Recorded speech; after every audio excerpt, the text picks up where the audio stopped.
সারাদিন অফিস করে ক্লান্ত হয়ে সন্ধ্যায় বাসায় প্রবেশ করলো জাবেদ। বাসায় প্রবেশ করেই সকলের মুখে প্রশান্তির হাসি দেখে তার মুখেও হাসিতে উজ্জ্বল হয়ে গেল। যদিও অফিসের সকল কর্মভার ইব্রাহিমের উপর, তবুও তিনি অফিসে উপস্থিত হন। তবে তিনি অফিসে কেবল কনফারেন্স মিটিংয়ে যোগদান করেন। এতে করে ইব্রাহিম নিজেও কাজে ততটা হিমশিম খাচ্ছে না, আর অধিক ঝামেলা বেগ পোহাতে হয় না। প্রতিদিনের মতো আজকেও বেশ কয়েকটা কনফারেন্স মিটিং ছিল, যার ফলে আজকেও নিত্যদিনের অনুসারে অফিসে যোগদান করলো সে। অতঃপর অফিস করে বাসায় প্রবেশ করতেই সকলের চেহারায় প্রশান্তির হাসি দেখতে পেল। তবে অন্য দিনের চাইতে আজ অধিক পরিমাণে খুশি দেখাচ্ছে সবাইকে। আজ অধিক পরিমাণে খুশির কারণ খুঁজতে বেশ সময় নিয়ে ভাবতে লাগলো জাবেদ, কিন্তু তেমন কিছুই খুঁজে পেল না। বেশ খানিক বাদে মনে হলো আজ তার ভাই ইব্রাহিমের জন্মদিন। এটা ভাবতেই নিজের মনের ভেতর দিয়ে আনন্দের দোলা বয়ে গেল। জাবেদের আপন ভাই নয় ইব্রাহিম, তবে আপনের চেয়েও কোনো অংশে কম নয় সে। বাসায় আজকে পার্টির ব্যবস্থা করা হয়েছে। এটাকে পার্টি বলা যায় কিনা তা নিয়ে বেশ সংকুচিত জাবেদ। অবশ্য একদিক থেকে পার্টি বলা যেতেই পারে, তবে জাঁকজমকপূর্ণ পার্টি নয়। বাড়িতেই ডেকোরেশন করা হয়েছে বিভিন্ন ভঙ্গিমার লাইট দিয়ে। জাবেদ বাসায় প্রবেশ করার আধ ঘন্টা অতিবাহিত হতেই বাসায় ফেরেন ইব্রাহিম। অবশ্য এখানে অবদান রয়েছে নাদিয়ার।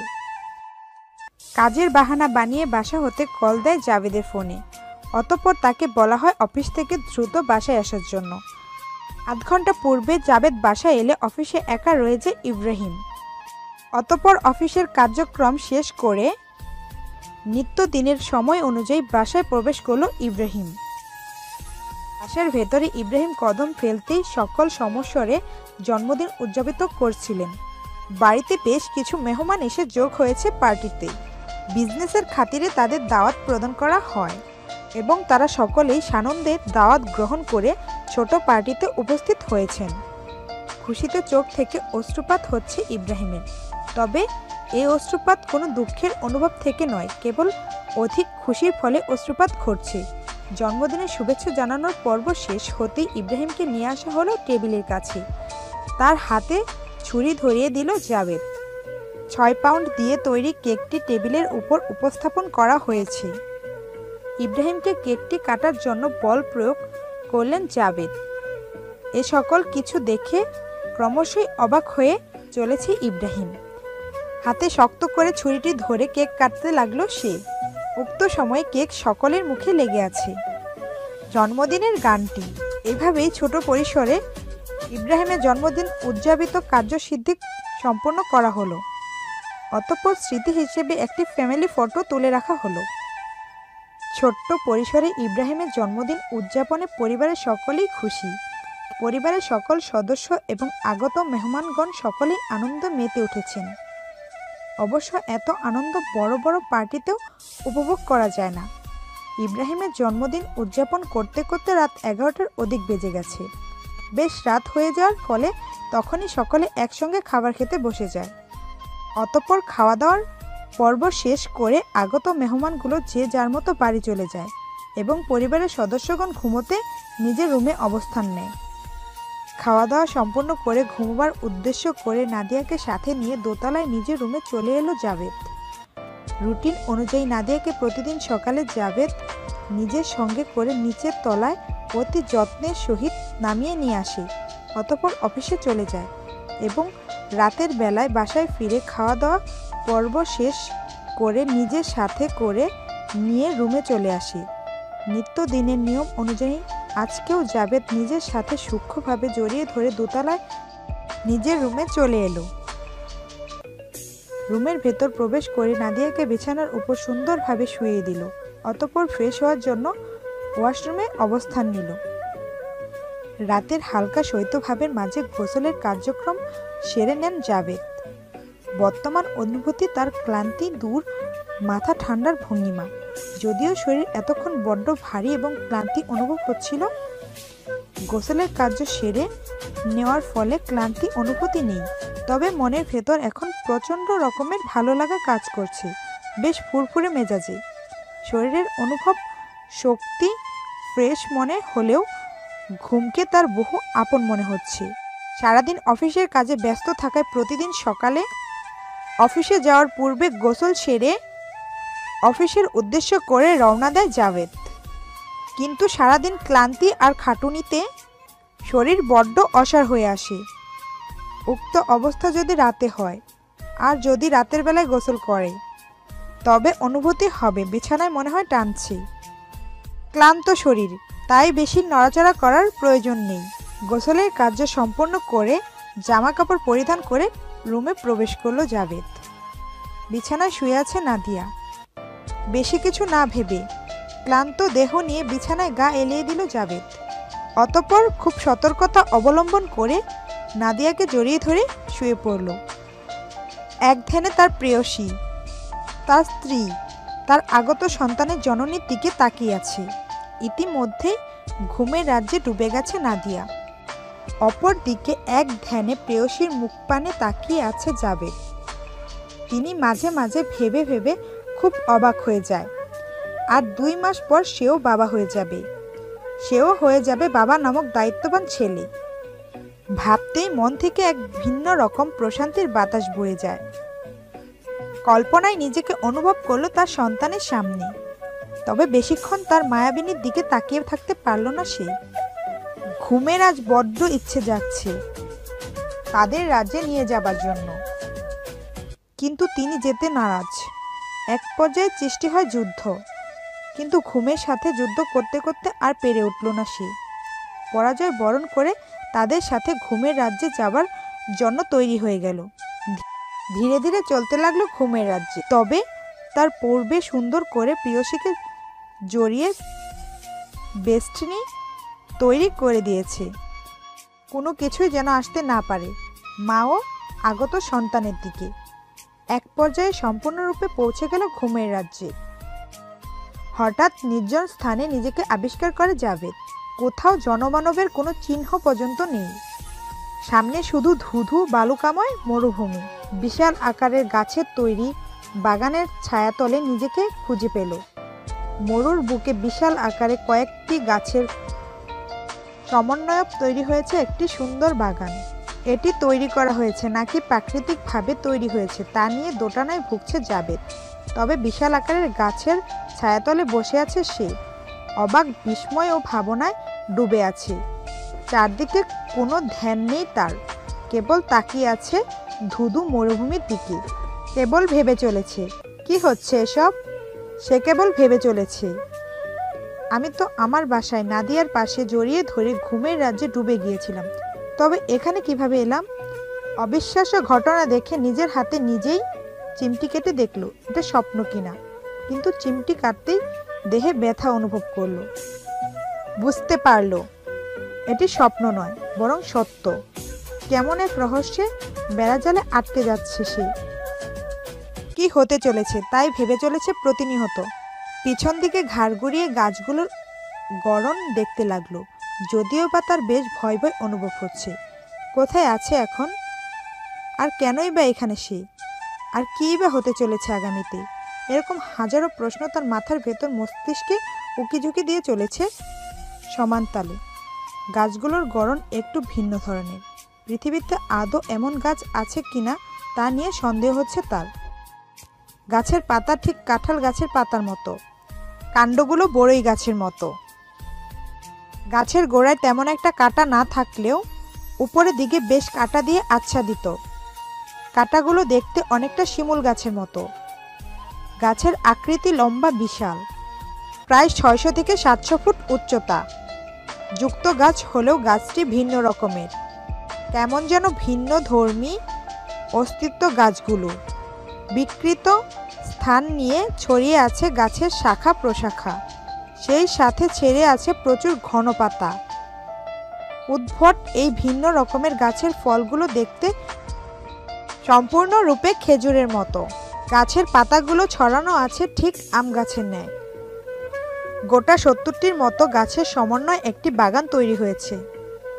তবে এটি বাগান নাকি জঙ্গল ঠিক ভেবে পাচ্ছে না জাবেদ।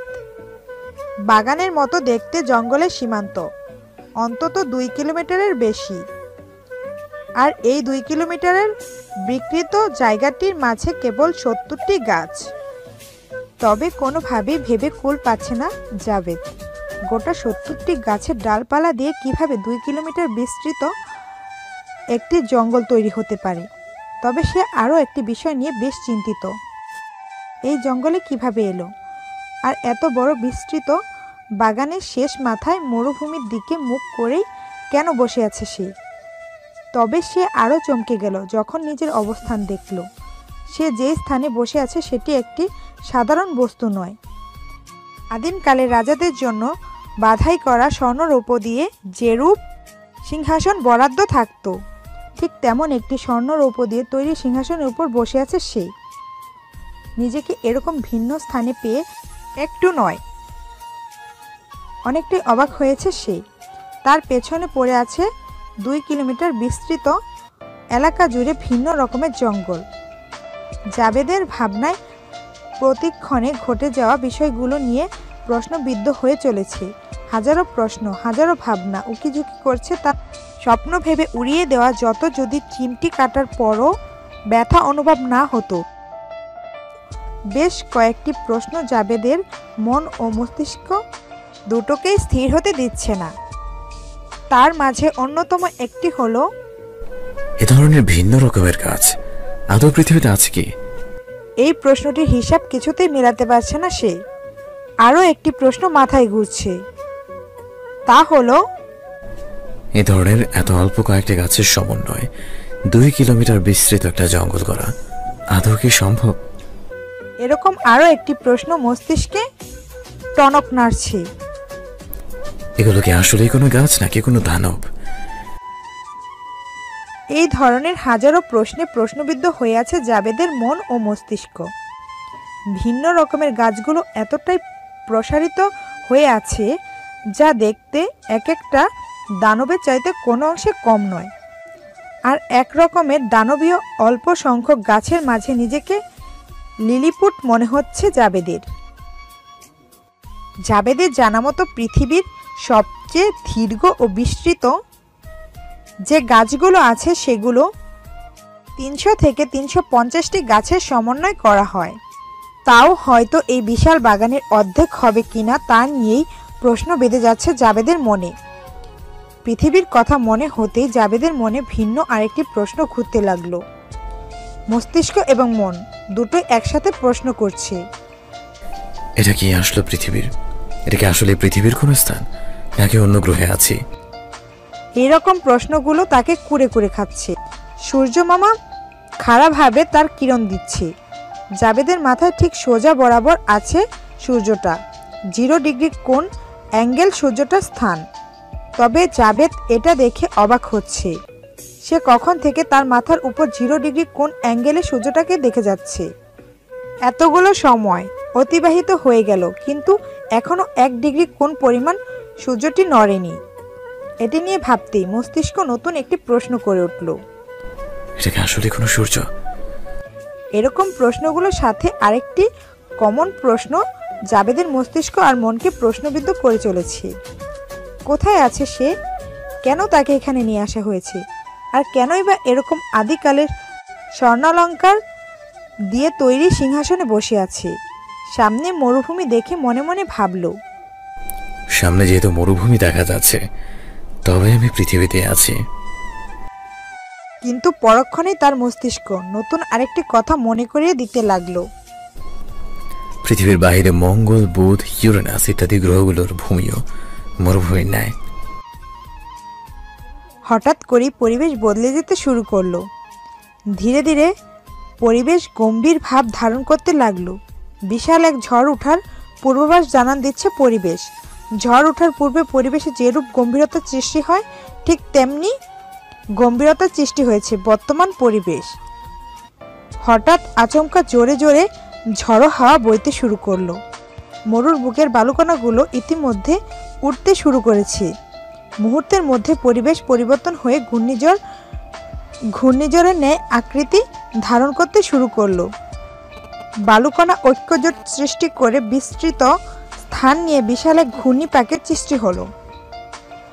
কিছুক্ষণ অতিবাহিত হতেই মরুর বুকে আবির্ভাব হলো এক বিশাল দানবীয় আকৃতির ঘূর্ণিঝড়। আঘাত হানতে লাগলো উপকূলীয় অঞ্চল জঙ্গলের দিকে। ঝড়ের বেগে ঘূর্ণি বাতাস উড়ে আসছে জাবেদের দিকে। ঘূর্ণিঝড়ের বেগ ঘন্টায় কত কিলোমিটার সেটা বলা মুশকিল, তবে কম করে হলেও কয়েক হাজার কিলোমিটার পার হাওয়ার বেগ ধরে আসছে উপকূলীয় অঞ্চলের দিকে।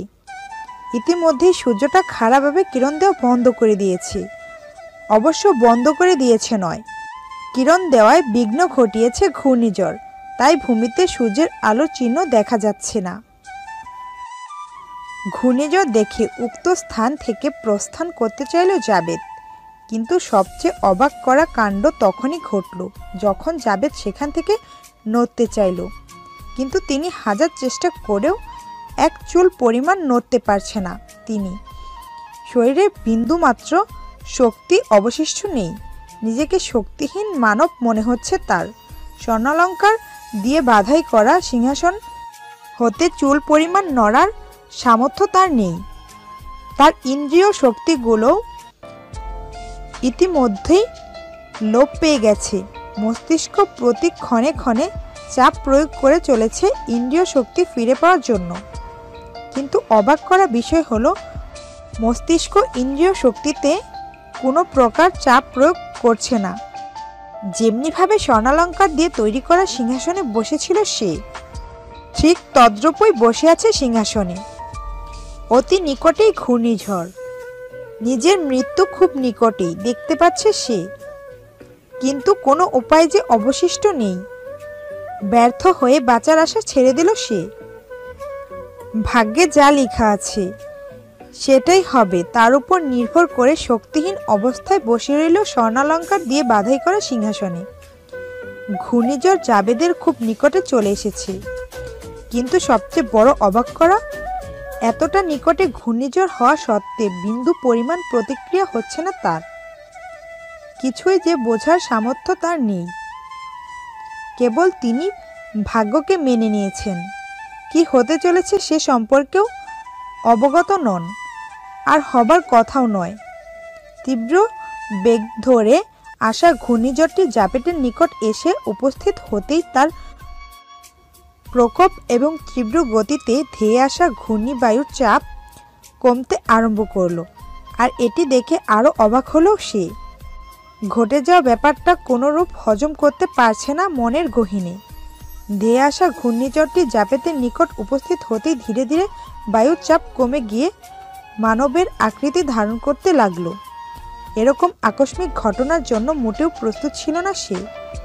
বিস্ময়কর চোখে তাকিয়ে অবাক ভঙ্গিমায় মনের কোণে ভাবতে লাগলো তিনি, কি হতে চলেছে আগামীতে? কে এই অজ্ঞাত পূর্ণিমানব? কে অজ্ঞাত ঘূর্ণিমানব? আর অজ্ঞাত ঘূর্ণিমানব যেই হোক না কেন, তাকে এখানে নিয়ে এসেছে কেন? এরকম হাজারো প্রশ্ন মনে এবং মস্তিষ্কের জটলা পাকিয়ে সংকোচ সৃষ্টি করছে। ধেয়ে আসা ঘূর্ণিঝড়টি গতি কমে থেমে গিয়ে ঘূর্ণি বালুর মধ্যস্থান থেকে আচমকা দু হাত বেরিয়ে এলো, যা জাবেদকে অবাক করে দিয়েছে। ঘূর্ণি বালুর নিচ দিক থেকে বেরিয়ে এলো দুদিকে দুটি পা। ধীরে ধীরে ঘূর্ণিঝড়ের বেগ কমে গিয়ে দুটি হাত পা বেরিয়ে আসতেই অবাক হয়ে গেল জাবেদ। তাকিয়ে আছে সেই দিকে। ঘূর্ণিঝড়ের ভেতর অবস্থান নেওয়া বালুকণাগুলো আচমকা একটি মানব দেহের আকৃতি গঠন করতে লাগলো। বালুকণাগুলো অজ্ঞাতক মানব। ধীরে ধীরে বালুকণা থেকে তৈরি হয়ে এলো সম্পূর্ণ এক অজ্ঞাত মানব। অজ্ঞাত ব্যক্তি এক অজ্ঞাত মানব। অজ্ঞাত ব্যক্তি মুখ পানে চেয়ে অবাক চোখে তাকিয়ে আছে জাবেদ। এত কিছুর পরেও এই চেহারা দেখতে পাবে বলে আশাটিও করেনি জাবেদ। গত কয়েকদিন পূর্বে তিনি যখন নিজের বাবা মায়ের রুমে উপস্থিত হন, তখন নিজের শিশুকালের ছবির সাথে আরও দুইটি মানুষকে দেখতে পায়। দাদুর কাছে জিজ্ঞেস করে জানতে পারে তারা দুজন তার পিতা ও মাতা। ছবিতে থাকা মায়ের পাশে অবস্থান করা লোকটি আরমান খান। ঘূর্ণি বালু হতে সৃষ্টি মানবের চেহারা ভেসে উঠল। অজ্ঞাত লোকটির চেহারা দেখতে হুবহু আরমান খানের মতো, যা রীতিমতো ভরকে দিচ্ছে জাবেদকে। জাবেদ তার দাদুর কাছে শুনেছিল তার পিতা আরমান খানের গলায় একটি অদ্ভুত লকেট ছিল, তবে লকেটটির ভেতর তাদের তিনজনের ছবি খোদাই করে সুন্দরভাবে সজ্জিত করে রাখা ছিল। ঘূর্ণি বালু হতে সৃষ্টি অজ্ঞাত লোকটি কিছু না বলেই গলা থেকে একটি লকেট খুলে ডান হাতে নিলেন এবং হাতটি প্রসারিত করে বাড়িয়ে দিলেন জাবেদের দিকে। নিজের মস্তিষ্কের উপর চাপ প্রয়োগ করতে পারছে জাবেদ। কিছুক্ষণ পূর্বে তার অনুভব হয়েছিল তার দেহে কোনো শক্তি নেই, তবে এখন সে তার ইন্দ্রিয় শক্তিগুলোর উপর নিয়ন্ত্রণ করতে পারছে। বেশি কিছু না ভেবে চাপ প্রয়োগ করলো অজ্ঞাত লোকটার হাত থেকে লকেটটি নেওয়ার জন্য। মস্তিষ্কে চাপ প্রয়োগ করে ডান হাত প্রসারিত করে অজ্ঞাত লোকটির হাত থেকে লকেটটি নিজের হাতে তুলে নিল। লকেটটি হাতে নিয়ে বেশ কয়েকবার ওলটপালট করে দেখতে লাগলো। অতঃপর বাম হাত প্রসারিত করে দুহাতে লকেটটি আবদ্ধ করে নিল। লকেটের ঢাকনায় একটু চাপ প্রয়োগ করে আস্তে করে ঠেলা দিতেই সঙ্গে সঙ্গে লকেটটি দুপাল্লায় ভাগ হয়ে যায়। ছলছল দৃষ্টিতে লকেটের ভেতর দৃশ্য প্রদর্শন করতে লাগলো জাবেদ। ভেতরে তিনজনের ছবি দেখা যাচ্ছে। একজন জাবেদ নিজে, অপর দুজন আরমান খান এবং তার মা। লকেট হাতে দৃষ্টি সরিয়ে ফেলফেল চক্ষু নিয়ে অজ্ঞাত লোকটির দিকে তাকিয়ে রইল সে। জাবেদ কিছুতেই শনাক্ত করতে পারছে না এটি আসলেই বাস্তব ঘটিত নাকি কেবল মনের ভ্রম। মনের ভ্রম অথবা স্বপ্ন ভেবে উড়িয়ে দেওয়াটা একদিক থেকে নিজের লোকসান হবে ভেবে দেখল সে। যদি মনের ভ্রম অথবা স্বপ্নে অজ্ঞাত লোকটার উপস্থিত হতো তবে হাতে চিমটি কাটলে ব্যথা অনুভব হতো না। সংশয় থেকে মুক্তি পাওয়ার জন্য পুনরায় চিমটি কাটল হাতে। পুনরায় চিমটি কাটার সাথে সাথে পূর্বের সময়ের মতো এবারও বেশ ব্যথা অনুভব করল। নিজের বোকামি বুঝতে পারল সে। এটি মনের ভ্রম অথবা স্বপ্ন নয়, বাস্তব ঘটিত ইতিহাস। যা কিছু ঘটছে সবকিছু সত্য। অজ্ঞাত লোকটার দিকে অশ্রুসিক্ত নয়নে তাকিয়ে বহু কিছু বলার চেষ্টা চালিয়ে যাচ্ছে জাবেদ, কিন্তু সফলতা তার দিকে হাত বাড়িয়ে দিচ্ছে না। সহ্য করতে না পেরে চাপা কান্নায় ভেঙে পড়ল সে। দুটি চোখ থেকে অঝোর ধারায় ঝরে চলেছে অশ্রুধারা। এ চাপা কান্না কেবল আজ থেকে নয়, বুঝে ওঠার পর থেকেই এই চাপা কান্না তার সঙ্গী। বড় হওয়াটা সুখের হলেও তার যে পিতামাতার অভাব, তা কোনো কিছু দিয়ে পূরণ করাটা সম্ভব হয়নি। অঢেল টাকা আর সম্পত্তি দিয়ে পৃথিবীর সবকিছু ক্রয় করা গেলেও কেবল কিছু জিনিস ক্রয় করা অথবা ফিরে পাওয়া সম্ভব নয়, যার মধ্যে অন্যতম হলো হারিয়ে যাওয়া পিতামাতা। পিতামাতা নেই যার, কেবল সেই ব্যক্তি অনুভব করতে পারে বিষয়টা কতটা যন্ত্রণাদায়ক। জাবেদ নিজেও তাদের সকলের বিরুদ্ধে অথবা বাহিরে নয়, সে নিজেও সে সকল লোকদের অন্তর্ভুক্ত যারা পিতামাতা হারিয়ে আজ অসহায়। সে লোক দেখানোর জন্য হাজার হাসি খুশির অভিনয় করে বেঁচে থাকতে জানলেও যখন একাকিত্বের সময়গুলোতে তার চোখ থেকে অঝোর ধারায় অশ্রুপাত ঘটে, আজ কিসের অশ্রুপাত ঘটছে আর কেনই বা হচ্ছে তা বুঝতে পারছে না জাবেদ। এটি খুশির কান্না না হারিয়ে ফেলার কান্না, তা বিভক্ত করতে পারছে না সে। এভাবে তার কান্না দেখে আগত লোকটা তাকে উদ্দেশ্য করে বললেন, জাবেদ, এবার কান্না থামাও। তুমি এখন আর আগের মতো বাচ্চা নাও। তুমি এমএসএফ এর পরবর্তী চিফ। তোমার চোখে এখন কান্নার শোভা পায় না। এমএসএফ এর পরবর্তী চিফ হওয়াটাতে কান্নাটাও বোধ হয় আমার জন্য হারাম, তবে বেশ ভালো বলা যায়। নিজেকে গুছিয়ে নিয়ে একাই তো ভালো ছিলাম, পুনরায় ফিরে আসার কোনো প্রয়োজন দেখছি না আমি। না এসেও যে আমার উপায় ছিল না, প্রকৃতির নিয়ম ভঙ্গ করে কিছু সময়ের জন্য ফিরতে হলো। কিছু কথা জানানো অধিক পরিমাণে প্রয়োজন ছিল, যার ফলে প্রকৃতির নিয়মকে উপেক্ষা করে ফিরতে হলো। কান্না ভাব নিয়ে আরমান খানের উদ্দেশ্য করে বলে ফেললেন জাবেদ। বাহ বাবা, অস্কার পাবার যোগ্য তুমি।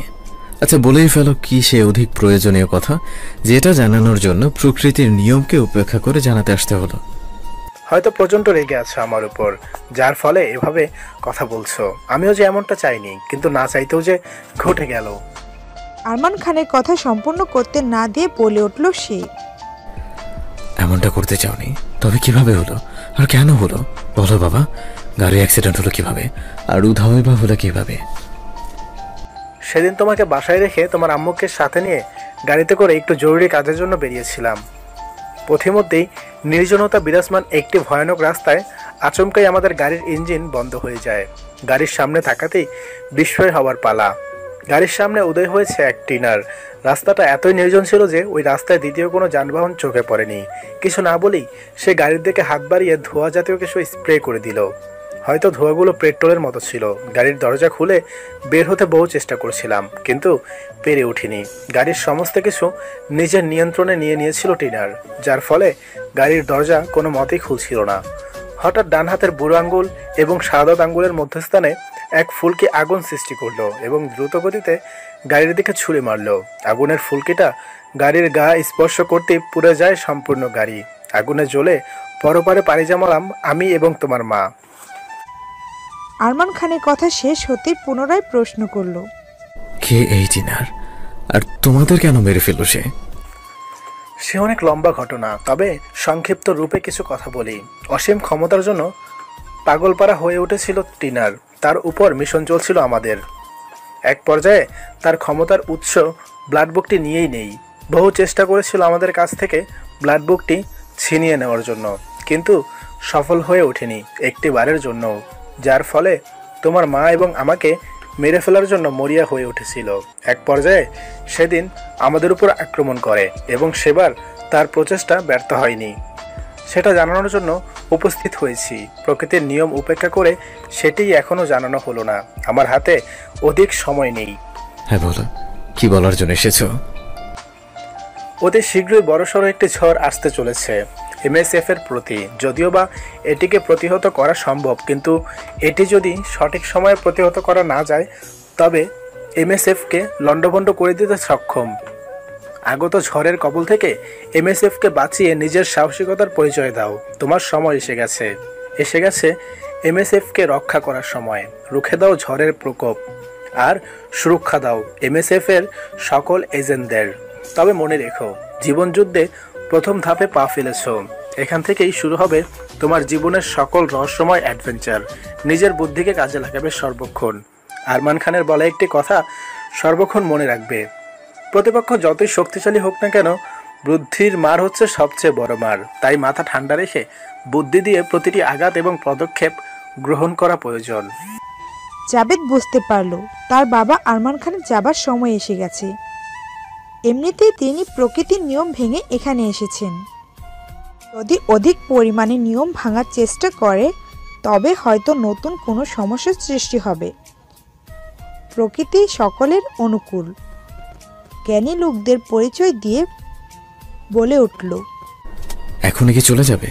আর কখনো কি দেখা হবে, নাকি এটাই হবে আমাদের শেষ দেখার যাত্রা? প্রশ্নটি অত্যাধিক পরিমাণের ভালো লেগেছে আমার। জ্ঞানী লোকেদের মতো কথা এটি। আশা করি প্রতিটি পদক্ষেপ গ্রহণের সফল হবে। তোমার প্রতি আমার পক্ষ থেকে দোয়া রইল। আর সবচেয়ে মূল বিষয় হচ্ছে তোমার কাছে দেওয়া লকেটটি সাবধানে রাখিও। এক সময় বড় উপকারে আসবে এটি। হ্যাঁ, এটাই হয়তো আমাদের শেষ দেখা। প্রকৃতির নিয়ম একবার কিছু সময়ের জন্য ভঙ্গ করা যায়, তবে বারবার নয়। আর প্রকৃতির নিয়ম ভঙ্গ করলে তার ফল ভোগ করতে হয় অবশ্যই। কথাটি বলতে বলতে নিঃস্ব হয়ে গেল জাবেদের পিতা আরমান খান। বালুকণা চারদিকে ছড়িয়ে গেল তৎক্ষণাৎ। পুনরায় দেখা আর মিলল না তার। জাবেদকে পুনরায় কোনো কথা বলার সুযোগ না দিয়েই নিঃস্ব হয়ে গেল। জাবেদ তাকে আর খোঁজ চালাবার প্রচেষ্টাও করল না। সে প্রকৃতির নিয়ম সম্পর্কে বেশ অবগত। সে ভালো করেই জানে প্রকৃতির নিয়ম ভেঙে যেহেতু তার বাবা এসেছেন, তবে তার অস্তিত্ব খুঁজে পাওয়া আর সম্ভব নয়। হঠাৎ করে আচমকাই সমস্ত মরুভূমি ঝংকার দিয়ে কেঁপে উঠল। মহাকাশ থেকে কোনো উল্কাপিণ্ড মাটিতে আছড়ে পড়লে যেরূপভাবে কেঁপে ওঠে, হয়তো তার চেয়েও দ্বিগুণভাবে কেঁপে উঠছে মরুভূমি। কাঁপানোর কারণ খুঁজতে সামনের দিকে তাকালো জাবেদ। অবাক না হয়ে আর পারল না সে। মরুভূমির বালিগুলো দেবে যাচ্ছে নিচের দিকে, যেন নিচের দিকটা ফাঁকা, আর তা অতি দ্রুত গতিতে সামনের দিকে অগ্রসর হচ্ছে ভূমিধস। সামনে বিস্তৃত অংশ নিয়ে প্রতি মুহূর্তেই নিচের দিকে দেবে যাচ্ছে মরুভূমি। কি হচ্ছে এসব, আর কেনই বা হচ্ছে এসব, তা কিছুতেই বুঝতে পারছে না সে। 1000% ভূমি মুহূর্তেই ফাঁকা বালুকণার মতো নিচের দিকে দেবে যাচ্ছে, আর বিলীন হয়ে যাচ্ছে ভূমি। ফাঁকা বালুকণা দেবে যেতেই নিচের থেকে সোনালি ও লালের সংমিশ্রণ রঙের আলোর আভা ফুটে উঠেছে। ভূমিধস দ্রুত গতিতে তেড়ে আসছে জাবেদের দিকে।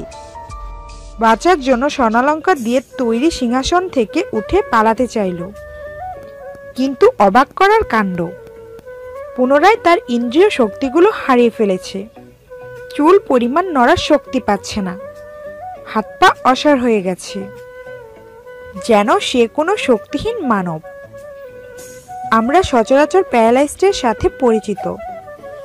জাবেদ নিজেকে প্যারালাইজডের রোগী ভেবে চলেছে, বরাবর মস্তিষ্কে চাপ প্রয়োগ করে চলেছে ইন্দ্রিয় শক্তি সচল হওয়ার জন্য, কিন্তু ফলাফল শূন্য বলাই চলে। সোনালি ও রক্তিম লাল রঙের সংমিশ্রণ ভেসে আসা আলোর আভাগুলো কোনো সাধারণ কিছু নয়, বরং সেগুলো লাভা। ভূমিধস ঘটে বালুকণা দেবে যাচ্ছে নিচের দিকে, অপর দিকে ঠেলে উপরে উঠে আসছে লাভা। হাত পা নাড়াচড়া করবার বহু চেষ্টা করলো জাবেদ, কিন্তু ডান হাতের দুটি আঙুল ব্যতীত আর কিছু নাড়াবার সক্ষমতা তার এখন নেই। কেবল মূর্তির ন্যায় স্বর্ণালঙ্কার দিয়ে খোদাইকৃত সিংহাসনে বসে আছে সে। ডান হাতের আঙুল দুটির উপর দৃষ্টি রাখতেই কিছুটা চমকিত হয়। আঙুলের নিচে একটি লাল বোতাম দেখা যাচ্ছে, যদিও বা এই লাল বোতামের অস্তিত্ব একটু আগে দেখা যায়নি। বেশি কিছু না ভেবে লাল বোতামটিতে একটি আঙুল দিয়ে চাপ প্রয়োগ করলো। লাল বোতামটিতে চাপ প্রয়োগ করা মাত্রই স্বর্ণালঙ্কার দিয়ে বাধাই করা সিংহাসনটি কাঁপতে আরম্ভ করলো। সিংহাসনে কাঁপুনি দেখে থমকে গেল জাবেদ।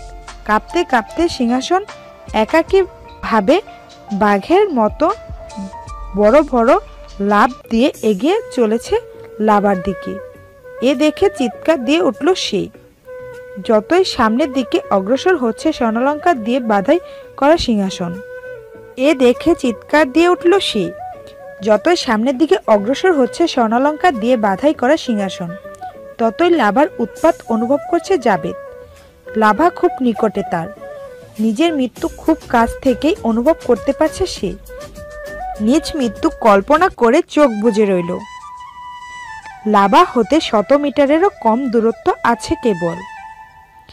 মিটার 25 দূরত্বের কাছাকাছি সিংহাসন আসতেই হঠাৎ করেই আকাশচুম্বী একটি লাফ দিল সিংহাসন।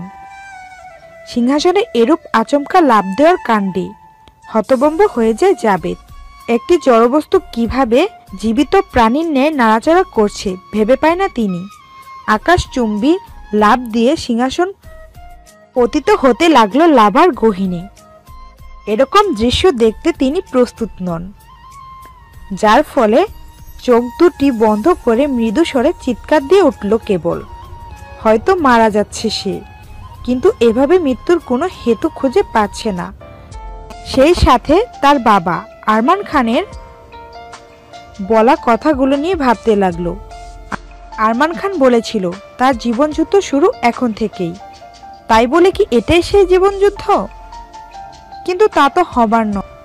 জীবনযুদ্ধে প্রয়োজন শত্রু আক্রমণ ও মোকাবেলা, কিন্তু এখন তো কোনোটাই ঘটছে না। এরকম হাজারো চিন্তা মাথায় ঘুরপাক খাচ্ছে। মৃত্যুর আক্ষেপ করে তার প্রেয়সী ও তার আগত সন্তানের মা, নাদিয়ার কথা ভেবে ঠোঁটের কোণে হাসিটুকু অনুভব করতে লাগলো। হয়তো এটাই হবে শ্রেষ্ঠ মৃত্যু। বেশ কিছু সময় অতিবাহিত হয়ে গেল, কিন্তু তেমন উত্তাপ অনুভব হলো না আর। টিপ্পি টিপ্পি করে চোখ খুলে ফেলল। চোখ মেলে নিজেকে বিছানায় আবিষ্কার করে সে। বেশ অবাক হলো। এবার বুঝে গেল তার বাবা কেন বলেছিল প্রকৃতির নিয়ম উপেক্ষা করে কাজটি করেছেন। তার মনে হলো তার দেহ থেকে আত্মাকে কোনো এক স্থানে নিয়ে যাওয়া হয়েছিল, যার ফলে হাতে চিমটি কাটার পরেও তিনি ব্যথা অনুভব করেছে। এই রহস্যের সমাধান এখানে হয়ে গেল। তবে এখন আর এই রহস্যর পেছনে ছোটার সময় নেই। নতুন রহস্য সামনে এসে হাজির হয়েছে। এখন কেবল সেদিকেই ফোকাস করতে হবে। চারদিকে ধ্যান দিলে কোন ক্লু ছুটে যাবে, যার ফলে উদ্দেশ্য সফল করা সম্ভব হবে না। ডান হাতে কিছু একটা অনুভব হচ্ছে। ড্রিম লাইটের মৃদু আলোতে আলোকিত হয়ে আছে সম্পূর্ণ রুম। হাতের দিকে তীক্ষ্ণ দৃষ্টি নিয়ে তাকালো সে। ড্রিম লাইটের মৃদু আলোতে স্পষ্ট বোঝা যাচ্ছে হাতে একটি লকেট রয়েছে। পুরনো স্মৃতিচারণ করতেই খুঁজে পেল এটি কিসের লকেট। আরমান খানের দেওয়া লকেটটি তার হাতে রয়েছে এখন। উক্ত আলোতে হাতে থাকা বস্তুটি স্পষ্ট দেখতে পাচ্ছে। আরমান খানের দেওয়া লকেটটি তার হাতে। হাতের লকেটটির ডিজাইনিং বেশ ভিন্ন ধরনের। এরকমের দ্বিতীয় আরেকটি লকেট আদৌ খুঁজে পাওয়া যাবে কিনা তা নিয়ে বেশ সংকুচিত আছেন। অবশ্য এটি নিয়ে এখন তার ভাববার সময় নেই। তবে লকেটটির আকার তলোয়ারের মতো, লম্বা চওড়াতে ছোট, তবে ছোট তলোয়ার বলা বাহুল্য। লকেটটি ছুরির মতো আকৃতি হলেও যখন তা দোপাটে ভাগ করে খোলা হয় তখন ভেতর থেকে গোলাকারের একটি প্লেট ভেসে ওঠে। উক্ত প্লেটের মধ্যে তাদের তিনজনের ছবি খুব সুন্দরভাবে খোদাই করে রাখা হয়েছে। বেশি কিছু না ভেবে লকেটটি গলায় পরিধান করে নিল। অতঃপর রুমে থাকা ঘড়িটির দিকে দৃষ্টি রাখল। সবে মাত্র 2:07।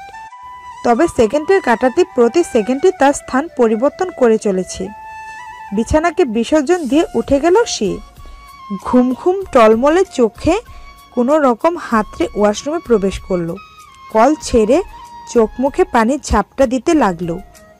বেশ কিছু সময় এভাবে অতিবাহিত হয়ে গেল। অতঃপর ওয়াশরুম ত্যাগ করে তোয়ালে দিয়ে হাত মুখ মুছে নিল। বেশ কিছুক্ষণ যাবৎ নীরব মনে কিছু ভেবে চলেছে। হুট করে টেবিলের সাথে থাকা চেয়ারটি টান দিয়ে তাতে বসে গেল।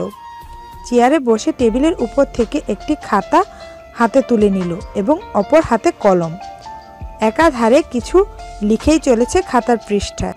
অতঃপর এক পর্যায়ে লেখা শেষ হতে কলমটি পুরনো স্থানে রেখে দেয় এবং খাতা হতে পৃষ্ঠাটি ছিঁড়ে নাদিয়ার বালিশের কাছে রেখে দেয়। দ্রুত পায়ে হেঁটে আলমারির সামনে উপস্থিত হলো। একটি পোশাক বের করে দ্রুত পরিধান করে নিল। অতঃপর নাদিয়ার কপালে একটি চুম্বন করে দ্রুত রুম ত্যাগ করল। তাকে যে এখন ছুটতে হবে রহস্যের কিনারা করতে। তাকে যে উদ্ঘাটন করতে হবে আগত আক্রমণের। বাঁচাতে হবে MSFকে। ধীর পায়ে বাড়ি ত্যাগ করে রাস্তায় এসে উপস্থিত হলো। দ্রুত পায়ে রাস্তা দিয়ে হাঁটতে আরম্ভ করলো সে। হাতে থাকা ঘড়িটি উপর দিকে তুলে নিল। ডান হাত বাড়িয়ে ঘড়ির দুপাশে বোতামগুলোর মধ্যে একটিতে চাপ প্রয়োগ করল। তৎক্ষণাৎ ঘড়ির স্ক্রিনে ইংরেজি বাক্যে একটি লেখা ভেসে উঠল, do you want to send single. উক্ত লেখাটির নিচে দুইটি অপশন দেখা যাচ্ছে, ইয়েস অর নো। বেশি কিছু না ভেবে ইয়েস অপশনটিতে চাপ প্রয়োগ করল। সাথে সাথে মৃদু শব্দে টিট টিট টিট আওয়াজ ভেসে আসছে। তবে তা অতি সূক্ষ্ম আওয়াজ। তীক্ষ্ণভাবে শ্রবণ না করলে বোঝার উপায় নেই। কিছু একটি শব্দ হচ্ছে। দ্রুত হেঁটে চলেছে সে, তবে ক্লান্ত পথিকের মতো। ইদানিং তার শরীরে বেশ দুর্বলতা অনুভব হয়। ইতিমধ্যেই কয়েকজন ডাক্তারের শরণাপন্ন হয়েছে।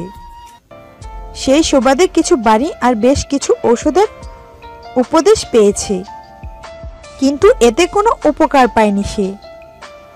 পার্শ্ব প্রতিক্রিয়া হিসেবে পেয়েছে আরও দুর্বলতা। একের পর এক পা ফেলে চলেছে সামনের দিকে। উদ্দেশ্য খেলার মাঠ। মাথার উপর একটু ডান দিকে হেলে কিরণ দিয়ে চলেছে চন্দ্রমামা।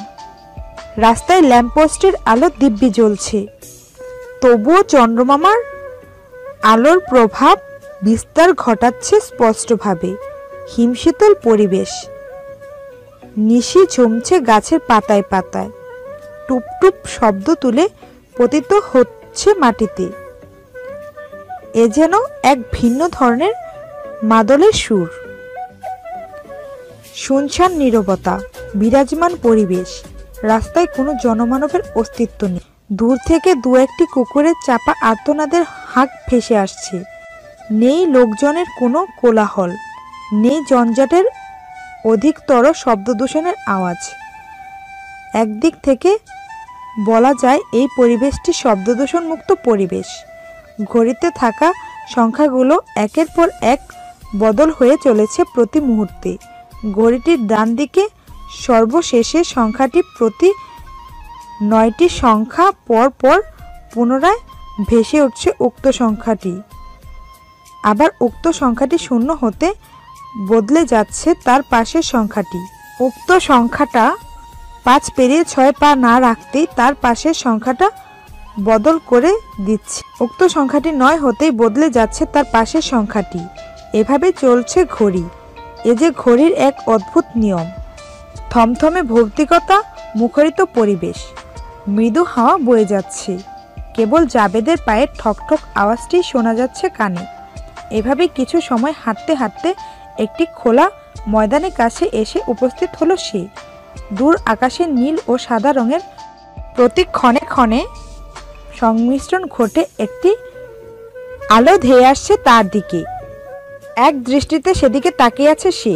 কয়েক মুহূর্ত পেরিয়ে যেতেই তার নিকটবর্তী এরিয়ার মাঝে এসে উপস্থিত হলো আলোটি। আর তা দেখে ঠোঁটের কোণে মুচকি হাসি লেগে রয়েছে। ধীরে ধীরে খোলা ময়দানের অবতরণ করলেন একটি আলোকিত আকাশযান। আকাশযানটির চারদিকে গোল করে সুন্দরভাবে লেখা রয়েছে MSF। সেই সাথে তেজস্ক্রিয় আলো ছেয়ে আসে চারদিকে। কয়েক সেকেন্ড অতিবাহিত হতেই আকাশযানটির দরজা খুলে বেরিয়ে এলো এক সাদা ত্বকের মানব। উচ্চতায় কম করে হলেও 7 ফিট হবে। দেখতে কিছুটা আমেরিকান গোত্রের মতো হলেও জন্ম এবং বসবাস ইংল্যান্ডে। নাম তার নিক্সান। আকাশযান হতে ভূমিতে পা রাখলেন তিনি। ধীর পায়ে হেঁটে অগ্রসর হয়ে চলেছে জাবেদের দিকে। অপর দিকে জাবেদ নিজেও তার দিকে হেঁটে অগ্রসর হচ্ছে। এক পর্যায়ে দুজন দুজনার মুখোমুখি হয়ে দাঁড়ালো। আকাশযানে আসা ব্যক্তি নিক্সান জাবেদের উদ্দেশ্যে হাত বাড়িয়ে দিলেন করমর্দন করার জন্য। জাবেদ নিজেও হাতটি বাড়িয়ে করমর্দন করল তার সাথে। জাবেদকে উদ্দেশ্য করে আগত ব্যক্তি নিক্সান বলে উঠলেন,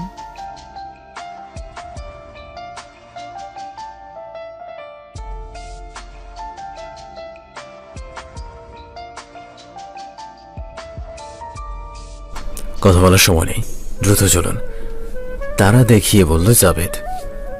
জাবেদের তারা দেখে নিক্সান আগ বাড়িয়ে দ্বিতীয় কোনো প্রশ্ন করলেন না। পিছন দিকে ঘুরে চুপচাপ আকাশযানের দিকে হেঁটে অগ্রসর হতে লাগলেন। পেছন থেকে তাকে অনুসরণ করে সামনের দিকে এগিয়ে চলেছেন জাবেদ। কিছু সময় হাঁটতেই তারা আকাশযানের সামনে এসে উপস্থিত হলো। নিক্সান পেছন দিকে তাকিয়ে জাবেদের অবস্থান বোঝার চেষ্টা করছিলেন, কিন্তু জাবেদ সেদিকে না দিয়ে হনহন করে আকাশযানের ভেতরে প্রবেশ করল। আগত নিক্সান নিজেও মন খারাপ করে ভেতরে প্রবেশ করলেন। দুজন ভেতরে প্রবেশ করতে আকাশযানের দরজাটি আপনা আপনি ভাবে বন্ধ হয়ে গেল। চালকের আসন গ্রহণ করলেন নিক্সান। তার পাশের আসন গ্রহণ করেছে জাবেদ। ইঞ্জিন চালু করে আকাশপথে উড়াল দিয়ে দিলেন নিক্সান। আলোর গতিতে সামনের দিকে ছুটে চলেছে আকাশযান নামক যন্ত্রটি। প্রথম থেকে বেশ চুপচাপ হয়ে আছে জাবেদ, আর তা দেখে নিক্সান সাহেবের মন না মানলেও কোনো প্রশ্ন করেনি তিনি। ভালোভাবে জানেন এই মুহূর্তে কোনো কিছু ভেবে চলেছে জাবেদ। আকাশপথে কিছু সময় উড়াল দিতেই আকাশযান যন্ত্রটি পৌঁছে গেল এমএসএফ হেডকোয়ার্টার দ্বীপে। দ্বীপটিকে একটি ভয়ঙ্কর দ্বীপ বলা যায়। একটু এদিক সেদিক হলেও মৃত্যু নির্ধারিত। তবে অবাক করা কাণ্ড হলো দ্বীপটির মধ্যস্থানে কিছু জায়গা কোনো গাছপালা নেই, কেবল মরুভূমির ন্যায় হয়ে আছে। চাঁদের আলোতে বালুকণাগুলো চিকচিক করে মুক্তার মতো জ্বলজ্বল করছে। দ্বীপের উক্ত মধ্যস্থানে অবতরণ করল আকাশযানটি। বালুকণা না ছুঁয়ে শূন্যে ভাসিয়ে রয়েছে যন্ত্রটি। আকাশযান যন্ত্রটির ভেতর থেকে একটি বাটন প্রেস করলেন নিক্সন। তৎক্ষণাৎ একটি তেজস্ক্রিয় সবুজ রশ্মি এসে আছড়ে পড়ল আকাশযানের উপর থেকে নিচ পর্যন্ত রশ্মিটি এসে আপনা আপনি ভাবে রশ্মিটি অদৃশ্য হয়ে গেল। এ দেখে কিছুটা বিচলিত হলো জাবেদ। সবুজ রশ্মিটি অদৃশ্য হয়ে যেতেই কিছু সময় অতিবাহিত হবার পর নিচ থেকে বালুকণা একদিকে চলে গেল। বেরিয়ে এলো একটি সুড়ঙ্গ পথ। সুড়ঙ্গ পথ দিয়ে আকাশযান নিয়ে প্রবেশ করলেন নিক্সন। ভেতরে ঘুটঘুটে অন্ধকার, কেবল আকাশযানের চারদিকে আলোতে আলোকিত হয়ে আছে। আচমকায় সুড়ঙ্গ পথের মুখটি আগের মতো বন্ধ হয়ে গেল। দেখে বোঝার উপায় নেই এখানে সুড়ঙ্গপথ রয়েছে। একটি প্রজাতি উড়ে এসে বালুকণার মধ্যে বসতেই এক ঝলকে মধ্যে বিদ্যুৎ রশ্মি এসে পুড়ে ছাই করে দিল। তবে সেটি সকলের অগোচরে রয়ে গেল। পুনরায় নিক্সন একটি বাটন প্রেস করতে সুড়ঙ্গ পথ হাজারো সূক্ষ্ম লেজার রশ্মি জ্বলে উঠল। লেজার রশ্মি এতটাই তেজস্ক্রিয় যার ফলে চারদিক আলোকিত হয়ে যাচ্ছে। এটি দেখেও কিছুটা অবাক হলো জাবেদ। তবে তার চেহারা গম্ভীর ভাব এখনো ফুটে রয়েছে। আকাশযানটি সামনের দিকে এগিয়ে চলেছে। জাবেদের চেহারায় গম্ভীর ভাব দেখে এবার আর চুপ না থেকে বলে উঠল নিক্সন, কি হয়েছে জাবেদ? এত কি ভেবে চলছো তুমি? সেই কখন থেকে লক্ষ্য করছি তোমার চেহারার হাসির রেখা নেই।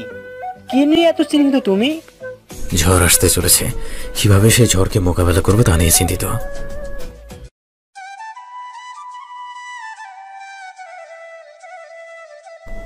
তোমার কি একটু মনে হচ্ছে না বেশি বেশি বলছো? আচ্ছা বাবা, আমি দুঃখিত।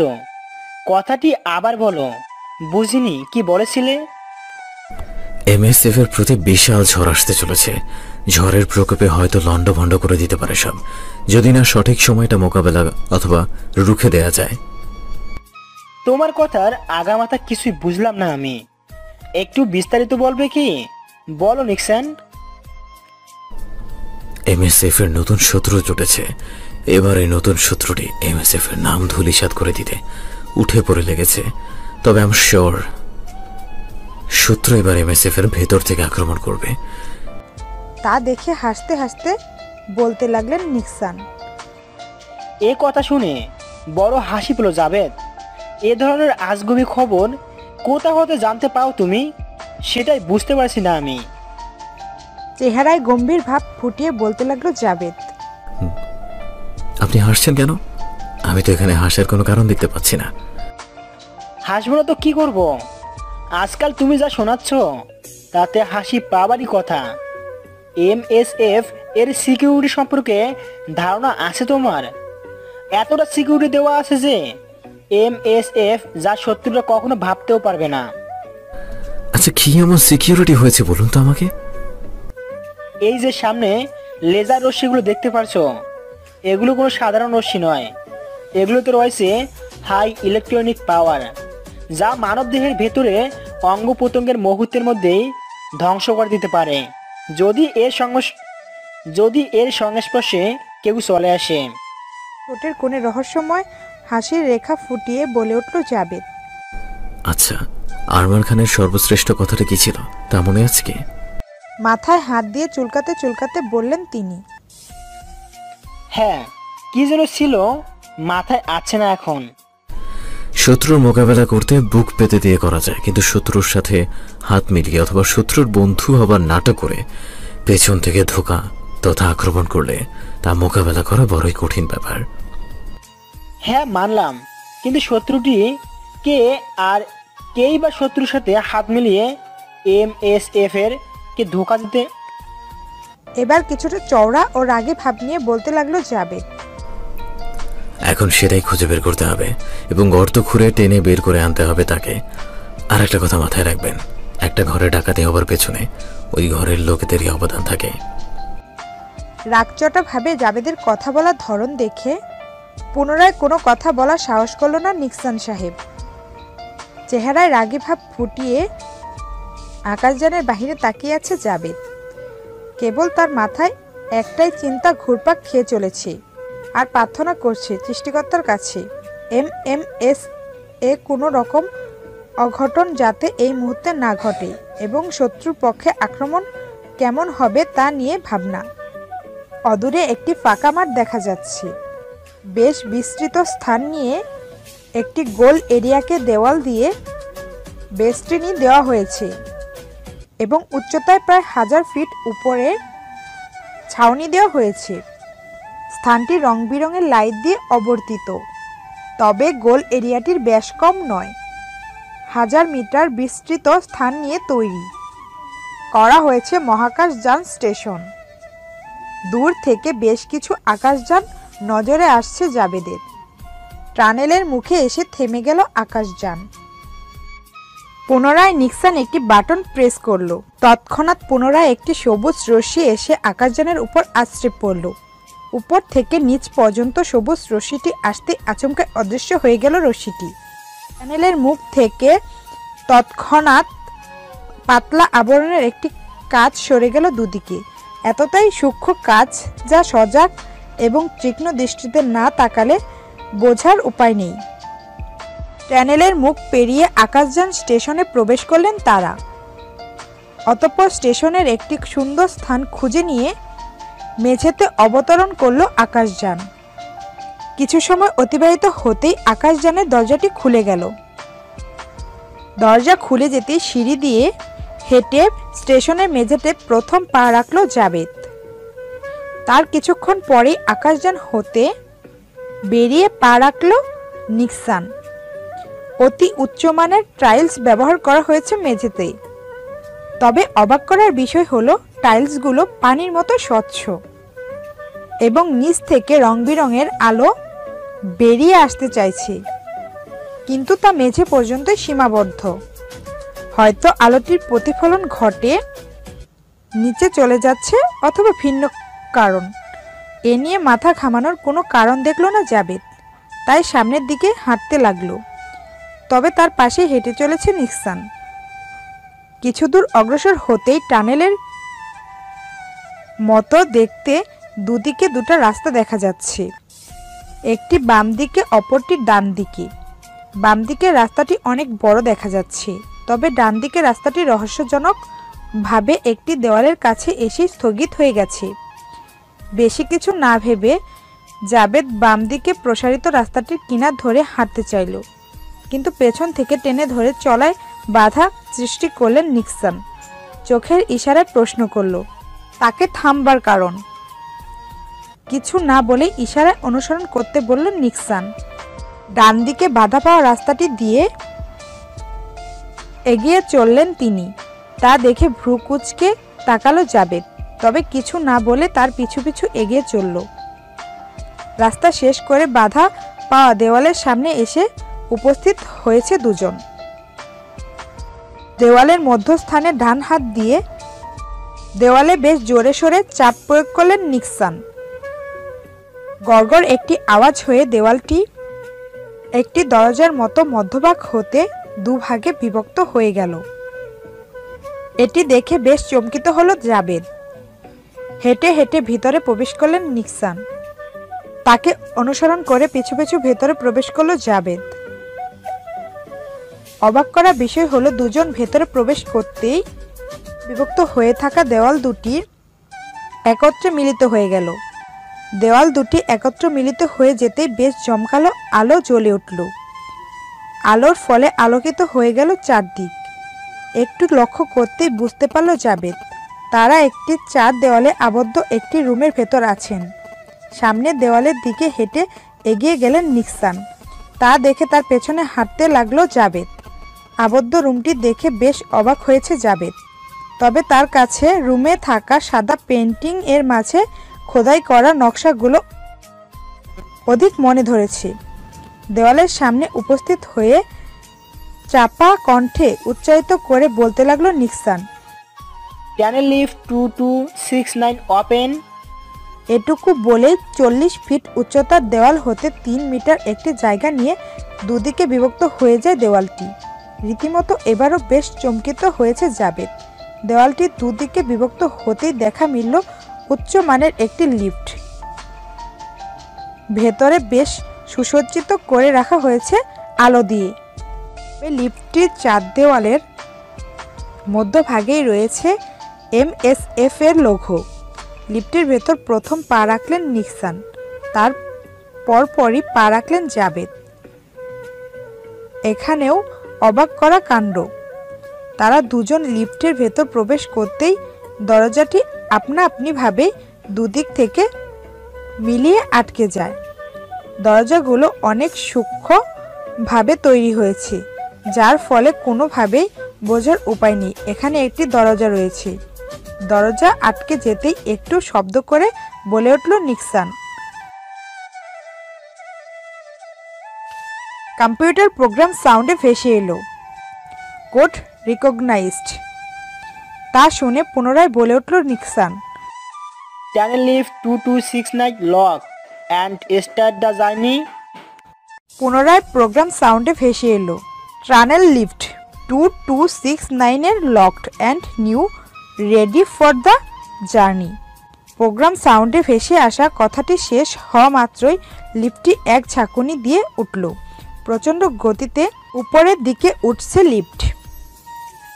লিফটের আনুমানিক গতি নিম্ন পর্যায়ে হলেও 233 কিলোমিটার পার আওয়ার হবে। কিন্তু অবাক করার বিষয় হলো এত গতিতে উপরে ওঠা সত্ত্বেও এক চুল পরিমাণ হলেও দুলে পড়ছে না কেউ। এটি নিয়ে বেশ অবাক হয়েছে জাবেদ। কয়েক সেকেন্ড আলোর গতিতে চলার পর আচমকা একটি ঝাঁকুনি খেয়ে থেমে গেল লিফট। তবে অবাক করার বিষয় হলো এত বড় একটি ঝাঁকুনিতেও এক চুল পরিমাণ নড়েনি কারো দেহ। নিজ ইচ্ছায় দাঁড়িয়ে থাকা স্থান হতে নড়তে চাইল জাবেদ, কিন্তু অবাক করার মতো বিষয় তার দেহকে দাঁড়িয়ে থাকা অবস্থা থেকে এক চুল পরিমাণ নাড়াতে পারছে না। লিফট লকের মানে বুঝতে বাকি রইল না আর। লিফটটি থেমে যেতে একটু পর লিফটে থাকা স্পিকার হতে প্রোগ্রাম সাউন্ডে ভেসে এলো, নাও টানেল লিফট 2269 এর আনলকড। আনলকড কথা বলতেই লিফটের দরজাটি খুলে গেল। দ্রুত পায়ে লিফট ত্যাগ করে বাহিরে পা রাখলেন নিক্সান। নিক্সানের পিছু পিছু জাবেদ নিজেও লিফট থেকে বাহিরে বের হয়ে এলো। তবে এবার আর কোনো অদৃশ্য শক্তি তাকে আটকে রাখেনি। পুনরায় একটি চার কোণা দেওয়াল আবদ্ধ রুমে এসে উপস্থিত হলেন দুজন। তবে এবারের রুমের দেওয়ালগুলো কেবল সাদা রঙের পেন্টিং করা। নিক্সান দ্রুত পায়ে হেঁটে সামনে থাকা দেওয়ালের কাছে চলে এলেন। পুনরায় হাত বাড়িয়ে দেওয়ালে একটু শক্তি দিয়ে চাপ প্রয়োগ করতেই দেওয়ালের মধ্যভাগ হতে দুদিকে বিভক্ত হয়ে দরজার সৃষ্টি হলো। দ্রুত পায়ে রুম ত্যাগ করে বাহিরে পা রাখলেন নিক্সান। তা দেখে জাবেদ নিজের হাঁটার গতি সামান্যতম বাড়িয়ে চলতে লাগলো নিক্সানের পাশাপাশি। ছোট চার দেওয়ালের রুম হতে বাহিরে পা রাখলেন পুনরায়। আপনা আপনিভাবে বিভক্ত হয়ে যাওয়া দেওয়াল দুটি একে অপরের সাথে পারস্পরিকভাবে মিলিত হয়ে যায় দেখে কারোর বোঝার সাধ্য নেই এখানে গোপন সুড়ঙ্গ রয়েছে। বাহিরে পা রেখে চারদিকে তাকাতেই সবচেয়ে বড় অবাক হলো জাবেদ। তিনি এখন MSF এর বর্তমান প্রফেসর ডেভিডের রুমের করিডোরে দাঁড়িয়ে আছে। অবাক হয়ে কিছু বলতে চাইল জাবেদ, তবে ইশারায় থামিয়ে দিলেন নিক্সান। দ্রুত পা চালিয়ে রুমের দরজার কাছে এসে উপস্থিত হলেন দুজন। দরজার কাছে দাঁড়াতেই অবাক করা কাণ্ড ঘটে গেল তাদের সাথে। একটি সবুজ রশ্মি এসে আছড়ে পড়ল তাদের গায়ে। মাথা হতে পা পর্যন্ত নেমে এলো রশ্মিটি। জুতার কাছে রশ্মিটি এসে পুরনো নিয়মে অদৃশ্য হয়ে গেল। রশ্মিটি একটি টক করে আওয়াজ ভেসে এলো এবং দরজাটি এক টেলিভিশনের পর্দার মতো লেখা ভেসে এলো, কামিন। দরজায় হালকাভাবে ধাক্কা দিতেই খুলে গেল দরজাটি। দ্রুত পায়ে হেঁটে ভেতরে প্রবেশ করলেন দুজন।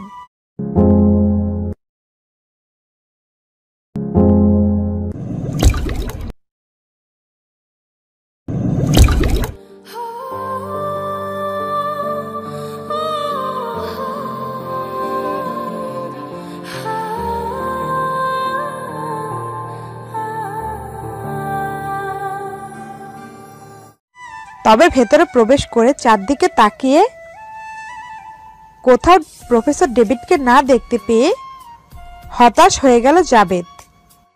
তবে তিনি কোনোভাবে মেনে নিতে পারছে না এটি প্রফেসর ডেভিডের রুম। রুমের মধ্যে বিদ্যমান কেবল একটি টেবিল, যাকে ঘিরে বসানো আছে 4টি চেয়ার।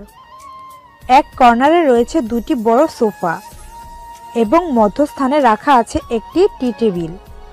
হতাশাগ্রস্ত চেহারায় নিক্সনের দিকে জাবেদ তাকাতেই চোখের ইশারায় কিছু একটি বললেন তিনি। তবে এ ভাষা তার আয়ত্তে নেই, যার ফলে বুঝতে পারল না কি বলেছেন নিক্সন। রুমের ডান পাশের দেওয়ালে একটি ছবির ফ্রেম ঝোলানো আছে, যেখানে দুজন মানুষের ছবি একত্রে বিদ্যমান, বর্তমান প্রফেসর ডেভিড এবং MSF এর প্রতিষ্ঠাতা আরমান খান। খুব ঘনিষ্ঠভাবে দুজনের ছবিটি তোলা হয়েছে। ফ্রেমটির নিচে একটি ফিঙ্গারপ্রিন্ট বক্স দেখা যাচ্ছে, তবে সাধারণভাবে দেখে বোঝার কোনো কায়দা নেই। এটি একটি ফিঙ্গারপ্রিন্ট বক্স। ইশারায় জাবেদকে নিজের আঙুলের ছাপ দিতে বললেন নিক্সন। এরূপ কাণ্ডে বেশ বিচলিত হয়ে গেল জাবেদ, তবুও নিজের ডান হাতের বুড়ো আঙুলটি বক্সের উপর রাখল। তৎক্ষণাৎ এক টুকরো সবুজ রশ্মি বক্সটিকে আলোকিত করে ফেলল এবং একটি সবুজ রশ্মি আঙুলটির ডগা হতে গোড়া পর্যন্ত দেখে নিল। অতঃপর বক্সের সমস্ত সবুজ রশ্মি অদৃশ্য হয়ে পুনরায় সাদামাটা হয়ে গেল বক্সটি। আচমকাই সামনে থাকা দেওয়ালটি উচ্চতায় 7 ফিট এবং পাশে 3 ফিট 4 ইঞ্চি স্থান নিয়ে দুদিকে বিভক্ত হয়ে যায়। দেওয়ালটি দুদিকে বিভক্ত হতে ভিতরে উচ্চমান সম্পূর্ণ ডিজাইনের কাঠের তৈরি একটি দরজা দেখা মিলল তাদের।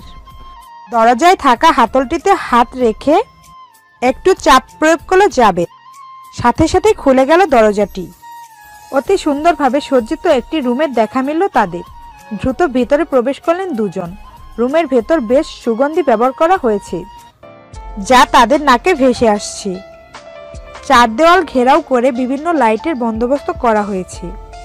রুমের এক কর্নারে অতি সজ্জিত 2টি সোফা রয়েছে এবং মধ্যখানে একটি সুন্দর টি টেবিল রয়েছে। রুমের অপর কর্নারে একটি টেবিল রয়েছে, যার এক পাশে একটি চেয়ার ও অপর পাশে 2টি চেয়ার রয়েছে। টেবিলের এপাশে বসে আছে প্রফেসর ডেভিড, তবে তার হাত দুটি মাথায় এবং হাতের কোনোই 2টি টেবিলে ঠেকে আছে।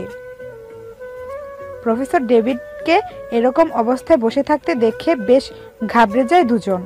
দ্রুত পায়ে হেঁটে তার সামনে থাকা চেয়ারে বসে পড়ে জাবেদ। তার দেখা দেখি নিক্সন নিজেও পাশের চেয়ারে আসন গ্রহণ করলেন।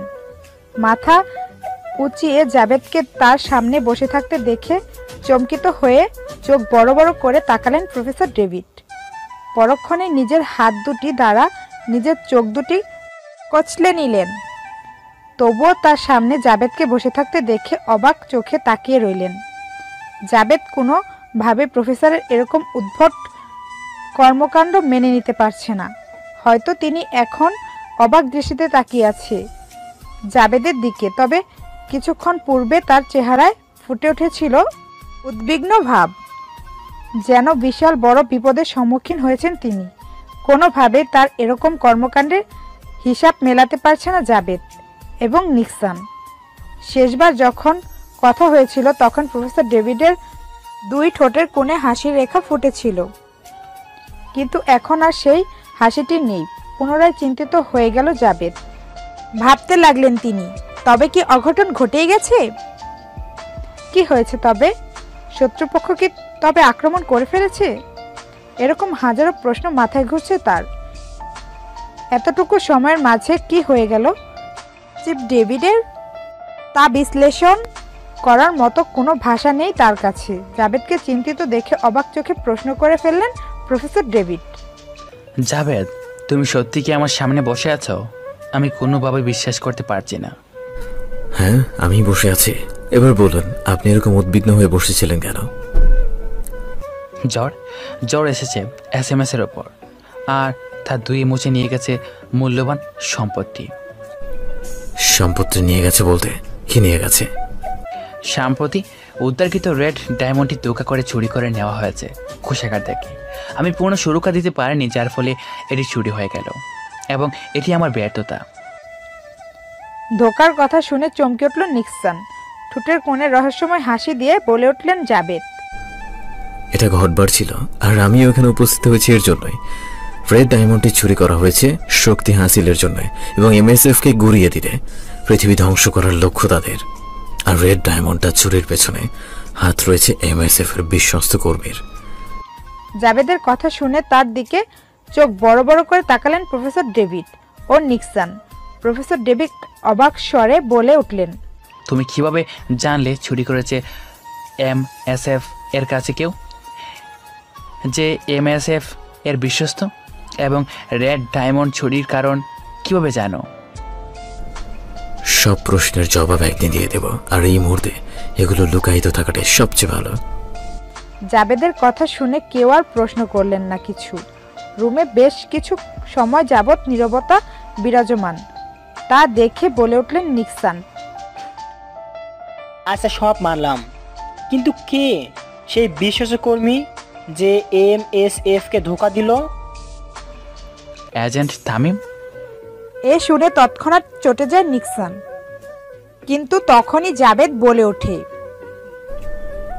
আহা নিক্সন সাহেব, রেগে গেলেন তো হেরে গেলেন।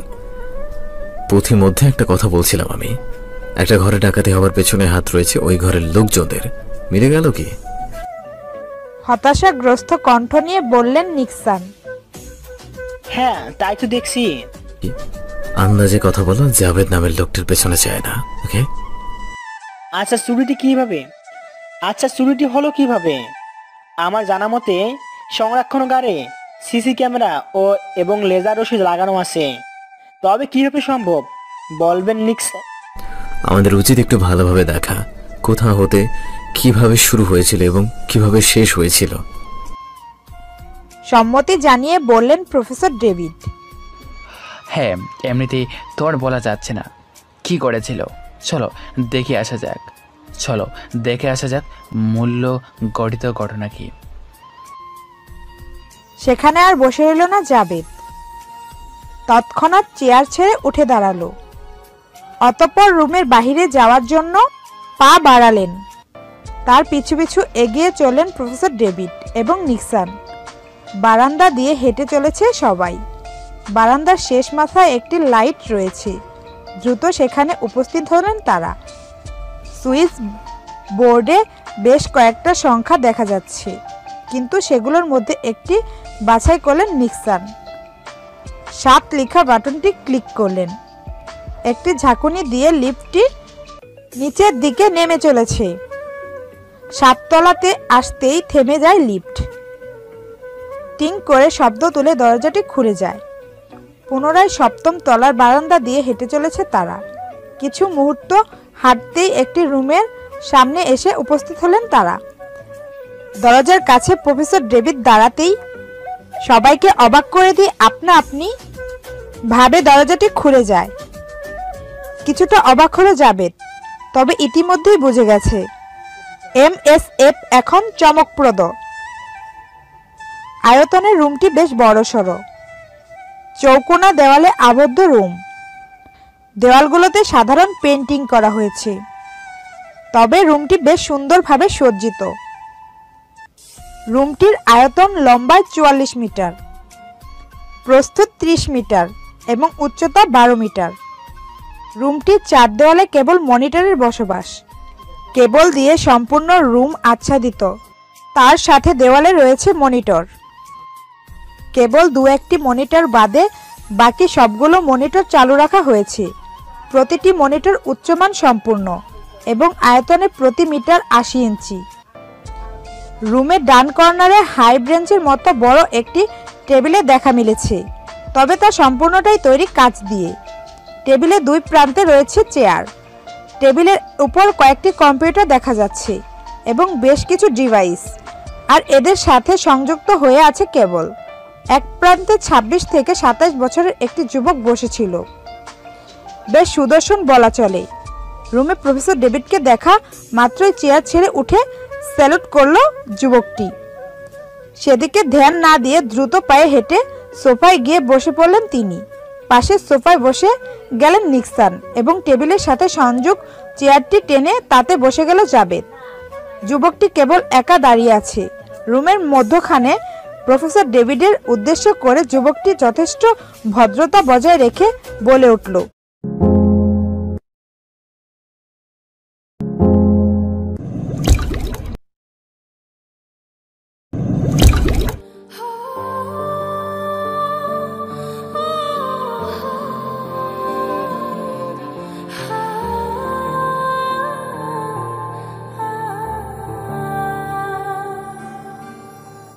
এবং টেবিলের সাথে সংযোগ চেয়ারটি টেনে তাতে বসে গেল জাবেদ।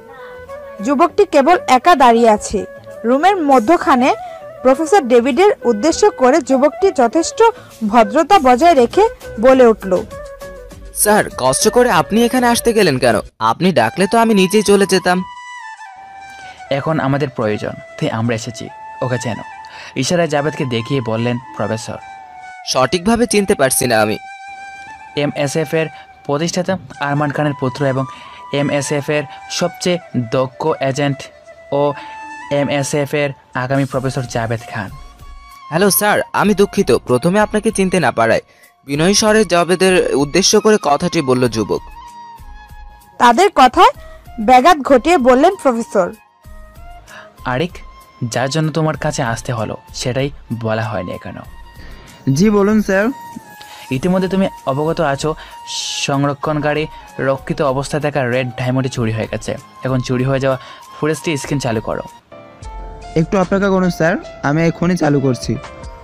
দ্রুত টেবিলের উপরে থাকা কম্পিউটারটি কিছু টাইপিং করতে লাগলো। কিছু সময় অতিবাহিত হতেই সামনে দেওয়ালে থাকা দুটি মনিটরে একটি ফুটেজ চালু হলো। তা দেখে চেয়ার ছেড়ে উঠে দাঁড়িয়ে গেল জাবেদ। ধীর পায়ে কয়েক কদম হেঁটে মনিটরের কাছে এসে উপস্থিত হলো তিনি। দুইটি মনিটরের রুমের চার কোণায় ধারণকৃত 4টি ক্যামেরার ফুটেজগুলো দেখা যাচ্ছে। আচমকাই রুমের মাঝে কালো ধোঁয়ার আবির্ভাব ঘটেছে দেখা যাচ্ছে। ধীরে ধীরে রুমের মধ্যে কালো ধোঁয়ার পরিমাণ বৃদ্ধি পেতে লাগলো। রুমের কোণায় কোণায় পরিপূর্ণ হয়ে চলেছে কালো ধোঁয়া। এরকম আকস্মিক ধোঁয়াযুক্ত ফুটেজ দেখে বেশ অবাক হলেন নিক্সন। রুমের মধ্যে প্রথম সৃষ্টি হলো ছোট্ট একটু ধোঁয়ার দলা হতে আকার নিল বিশাল বড়। ইতিমধ্যে রুমের 2/4 তথা রুমে অর্ধেক স্থান লুফে নিয়েছে কালো ধোঁয়া। কালো ধোঁয়ার কেবলে পরে রুমে থাকা ক্যামেরা দুটি কার্যক্রম বন্ধ হয়ে গেছে। মনিটরে দুইটি ফুটেজ এখন নো সিগন্যাল দেখা যাচ্ছে কেবল। আচমকা কালো ধোঁয়ার ভেতর থেকে মানুষ আকৃতির কিছু একটি বেরিয়ে আসতে লাগলো। কিছু সময় অতিবাহিত হতেই বোঝা গেল এটি আসলে একটি মানব। কালো ধোঁয়ার ভেতর থেকে বেরিয়ে আগত ব্যক্তিটি ধীর পায়ে হেঁটে রেড ডায়মন্ড রাখার পাত্রের দিকে যেতে লাগলো।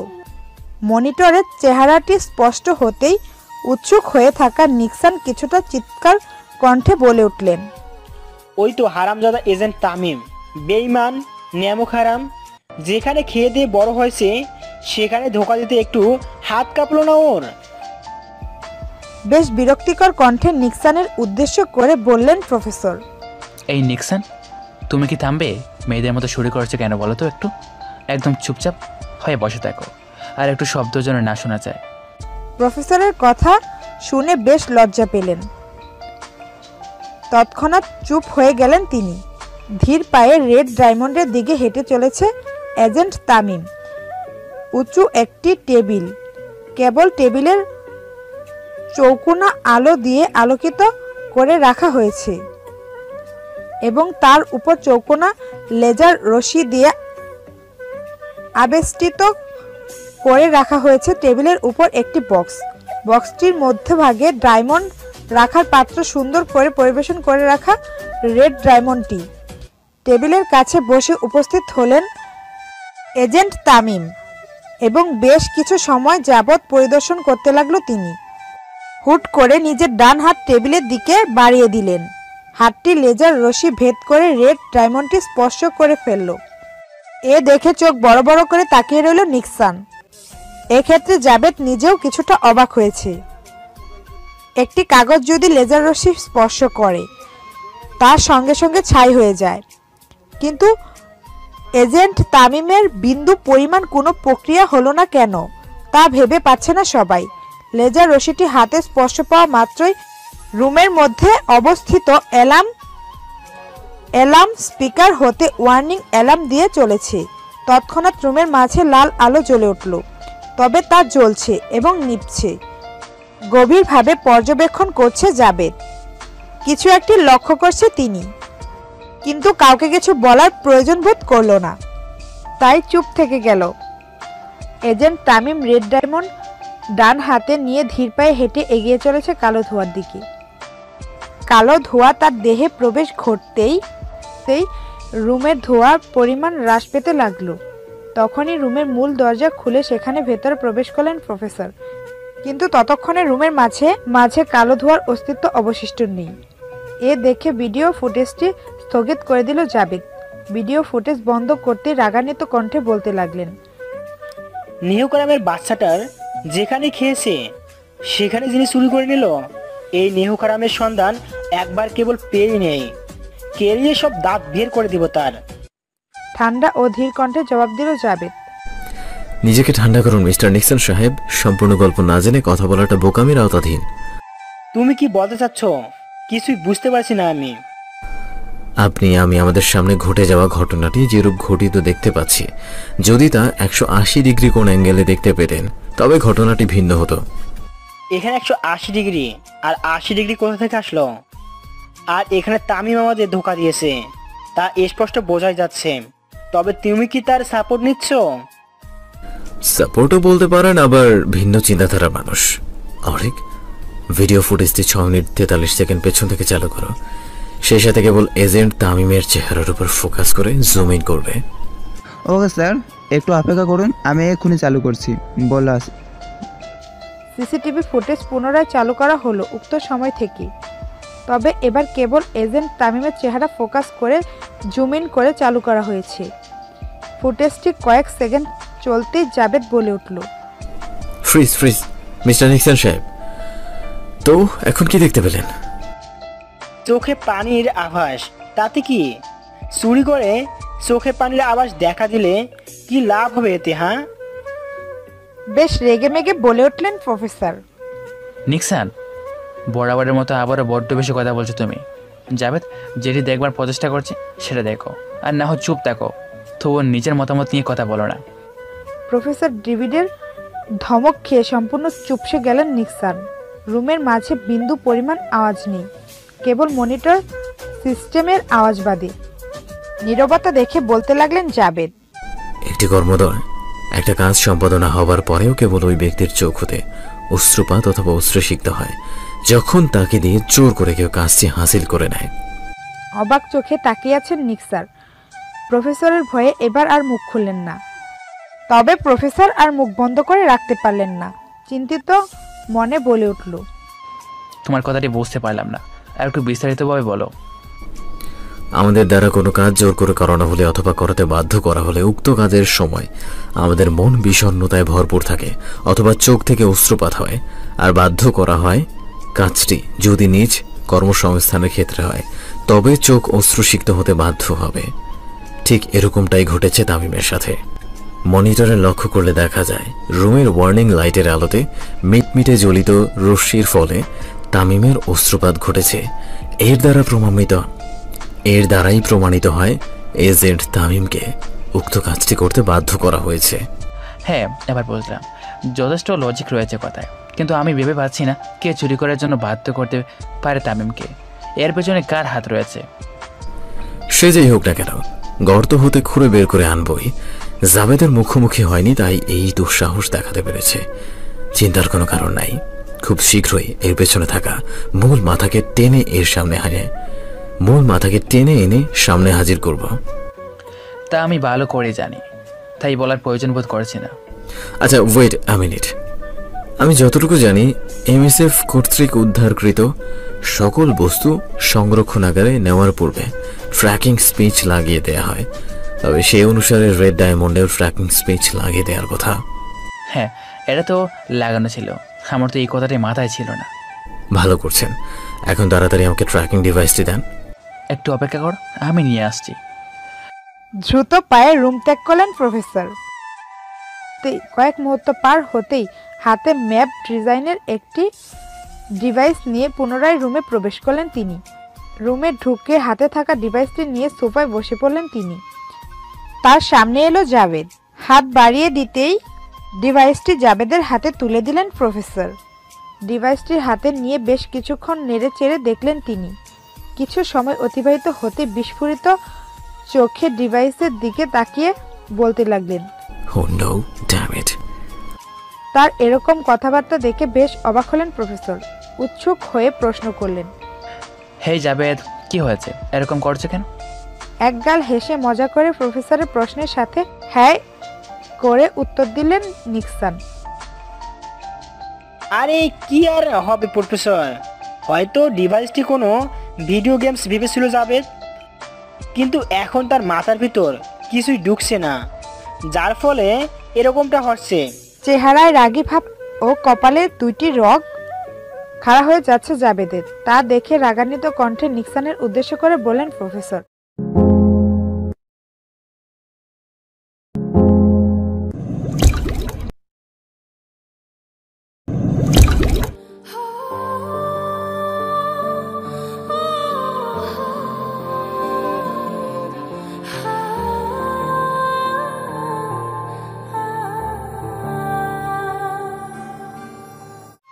আচ্ছা, তোমার বলতে হবে না জাবেদ, তুমি বলো কি হয়েছিল আর যার ফলে এতটা আতঙ্কিত হলে, বলেন প্রফেসর। আমি যা ভাবছি, যদি এটি এই মুহূর্তে ঘটে তবে এমএসএফকে গুড়িয়ে দেওয়া যাবে। দ্রুত কিছু একটা বিহিত করতেই হবে। আরে হলোটা কি, তাতে তো বলবে। এখন বলার সময় নেই। আমি যা যা বলবো তা দ্রুত করার চেষ্টা করবেন, নয়তো ধ্বংসের দ্বার প্রান্ত আমাদের নিকটে। অধিক সময় নেই, হাতে আর মাত্র 11 মিনিট আছে কেবল। আরে হয়েছেটা কি তা তো বলবে, তা না হলে আমরা বুঝবো কি করে? এটা বোঝাবার সময় নয়। সংরক্ষণাগার রুম থেকেও গবেষণাগার রুম এবং অস্ত্রাগার রুম, এই 3টা রুম দ্রুত খালি করে অন্য একটা সেফটি রুমে নিয়ে যান। তবে রুমগুলো এতটাই সিকিউর হতে হবে যে রুমটি কেবল আপনি ব্যতীত অন্য কেউ যেন না জানে। ইতিমধ্যেই 23 সেকেন্ড চলে গেছে আমাদের হাত থেকে। দয়া করে এখন আর প্রশ্ন করবেন না। এখন প্রশ্ন করা বা উত্তর দেওয়ার মতো কোনোটারই সময় নয়। আচ্ছা আচ্ছা, আমি এক্ষুনি জানিয়ে দিচ্ছি সকল এজেন্টদের। আরে দ্রুত সংরক্ষণগারে ও গবেষণাগারে এবং অস্ত্রাগারে রুমগুলোতে থাকা সকল সিসিটিভি ফুটেজ চালু করো। রুমের প্রতিটা অ্যাঙ্গেল ক্যামেরা চালু করে ফুটেজগুলো মনিটরের লাইভে টেলিকাস্ট করো ফার্স্ট। বড় বড় চোখে তাকিয়ে আছেন নিক্সন ও অরিক। হজম করতে পারছে না কি হচ্ছে এসব। প্রফেসর নিজেও বেশ অবাক হয়েছেন। অবাক হয়ে উত্তর দিলেন অরিক, জি স্যার, একটু অপেক্ষা করুন, আমি কিছুক্ষণের মধ্যে সকল অ্যাঙ্গেলের ফুটেজগুলো মনিটরে লাইভ শুরু করছি। ইতিমধ্যে চিফ ডেভিড এজেন্টদের দ্রুত রুম হতে সকল তৈজসপত্র ত্যাগ করতে বলে দিয়েছেন। অবশ্য এজেন্টরা সারানোর কাজে লেগে পড়েছেন। অরিকের কাজ ইতিমধ্যে শেষ করে রুম 3টির সকল অ্যাঙ্গেলের ক্যামেরাগুলো ফুটেজ চালু করে দিয়েছে ইতিমধ্যেই। মনিটরের সামনে দাঁড়িয়ে বাম হাতে থাকা হ্যান্ড ওয়াচটির দিকে একটু পরপর তাকিয়ে যাচ্ছেন এবং ডান হাতে থাকা ডিভাইসটিতেও কিছুক্ষণ পরপর নজর দিচ্ছে। সেই সাথে সাথে মনিটরের দিকেও লক্ষ্য রাখছে জাবেদ। ইতিমধ্যেই রুম 3টি খালি করে দেওয়া হয়েছে। রুমের ভেতরে তেমন কিছুই অবশিষ্ট নেই। অস্ত্রাগার এবং সংরক্ষণাগার রুম 2টির পুরোপুরিভাবে সকল কিছু হস্তান্তর করা হয়েছে অন্য রুমে। গবেষণার রুমে প্রয়োজনীয় তেমন কিছু জিনিস নেই, কেবল দু একটি সামগ্রী ছড়িয়ে ছিটিয়ে রয়েছে, তবে সেগুলোকে অকেজো সামগ্রী বলা যায়। কেবল কিছু সংখ্যক অকেজো পরীক্ষা নিরীক্ষা করার যন্ত্রপাতি ছড়িয়ে ছিটিয়ে আছে। সিসিটিভি ফুটেজের লাইভ মনিটরিং করা হচ্ছে। মনিটরের দিকে খুব তীক্ষ্ণ দৃষ্টিতে তাকিয়ে আছে জাবেদ। ডান হাতে থাকা ডিভাইসটি তেমন দেখছে না, তবে মাঝে মাঝে তাকাচ্ছে কেবল। আচমকাই একটু ঘাবড়ে গেল জাবেদ। তৎক্ষণাৎ ডিভাইস থেকে চোখ সরিয়ে মনিটরের দিকে তাকালো। প্রফেসর এবং নিক্সন সোফাতে বসে ফুটেজ দেখতে লাগলেন। অপরদিকে অরিক টেবিলের উপর থাকা কম্পিউটারটির কিবোর্ড চেপে কিছু করতে লাগলো। আচমকাই রুমে এক কর্নারে এক টুকরো কালো ধোঁয়ার আবির্ভাব ঘটল। ধীরে ধীরে ছড়িয়ে যাচ্ছে রুমের কোনায় কোনায়। রুমে কালো ধোঁয়ার আবির্ভাব দেখে চমকে গেল প্রফেসর ও নিক্সন। অরিক নিজেও যে এর আয়ত্তাধীন, তবে জাবেদ ততটা চমকে যায়নি। চেহারায় ফুটে আছে কেবল গর্বিত ভাব। আগামীতে কি হতে চলেছে কেউ জানেন না, আর যা ঘটতে যাচ্ছে তা আদৌ ভালো কি খারাপ তা নিয়ে চিন্তিত সবাই। ধোঁয়ার পরিমাণ রুমের মাঝে তরতর করে বেড়েই চলেছে। ইতিমধ্যে রুমটির 2/4 তথা রুমে অর্ধেক দখল করে নিয়েছে কালো ধোঁয়া। কালো ধোঁয়ার ঘনত্ব এতটাই কঠিন, যার ফলে 1 ইঞ্চি ধোঁয়ার আস্তরণের ওপাশে কি হয়েছে তা দেখা যাচ্ছে না। অস্পষ্ট হলেও মনিটরে বোঝা যাচ্ছে ধোঁয়া হতে কেউ একজন বেরিয়ে আসছে। সম্পূর্ণ বেরিয়ে আসতে চেহারাটি স্পষ্ট হলো। ধোঁয়ার ভেতর থেকে বেরিয়ে এসছে এজেন্ট তামিম, যাকে নেমো খারাম নামে ভূষিত করেছে নিক্সন। কালো ধোঁয়ার ভেতর থেকে বেরিয়ে এসে রুমের মাঝে হন্য হয়ে কিছু খুঁজতে লাগলো। বেশ অবাক হলো তিনি, যা তার চেহারায় ফুটে উঠেছে। তিনি মোটেও এটি চায়নি, অবশ্য এমন হবে তা তিনি কল্পনাও করতে পারেনি। রুমে কোনো কিছু অবশিষ্ট না পেয়ে পেছন দিকে ঘুরে ধোঁয়ার দিকে এগিয়ে চলেছে। অপর দিকে ঠোঁটের কোণে এক চিলতে রহস্যময় হাসি ফুটে উঠেছে জাবেদের।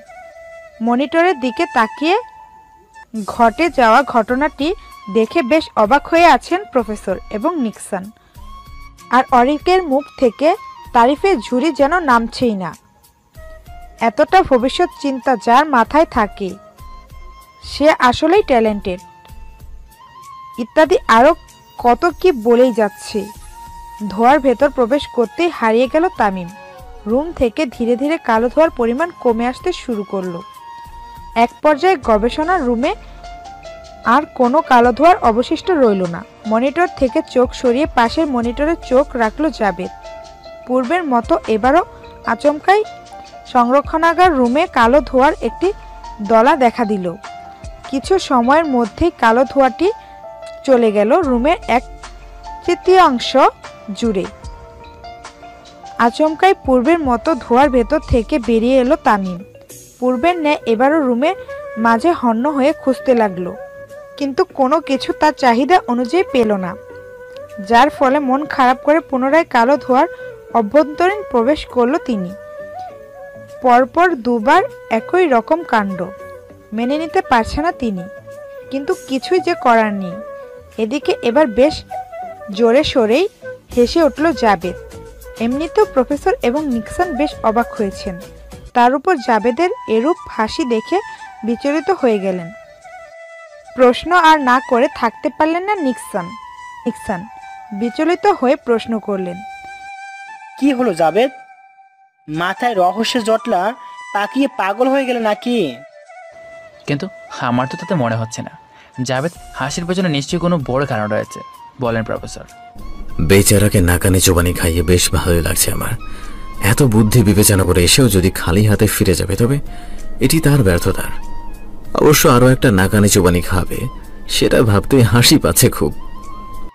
আমি কোনোভাবেই বুঝতে পারছি না, তুমি বললে কিভাবে তামিম এখানে আসবে? একটু লক্ষ্য করলে দেখা যায় সাধারণত MSF এর তিনটি জিনিস জরুরি: গবেষণা, অস্ত্র এবং সম্পদ। আর এই তিনটা জিনিসের স্থানগুলো ভালোভাবেই রপ্ত করা হয়ে আছে তার, তাই আমার ভাবতেও বেশি বেগ পেতে হলো না। মানতে হবে বস, তোমার ট্যালেন্ট আছে। সেদিকে বিন্দু পরিমাণ ধ্যান দিল না জাবেদ। পুনরায় মনিটরের দিকে তীক্ষ্ণ দৃষ্টিতে তাকিয়ে রইল। আচমকাই আশ্রাগার রুমটির কর্নারে ভেসে উঠল কালো ধোঁয়া। প্রতিবারের মতো এবারও ধীরে ধীরে বেড়ে উঠে নতুন স্থান তৈরি করে নিতে আরম্ভ করল। তবে এবার জাবেদ বেশ উচ্চস্বরে হেসে উঠল।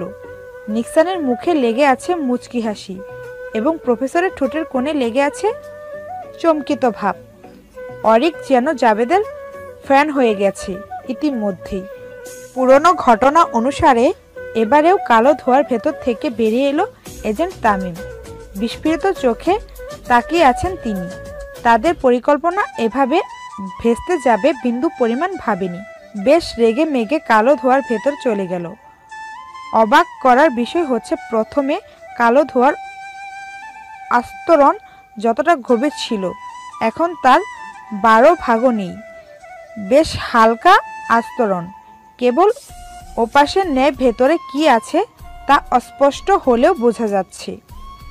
এজেন্ট তামিম কালো ধোঁয়ার ভেতর প্রবেশ করতেই আরও একজনের অস্পষ্ট ছায়া দেখা যাচ্ছে।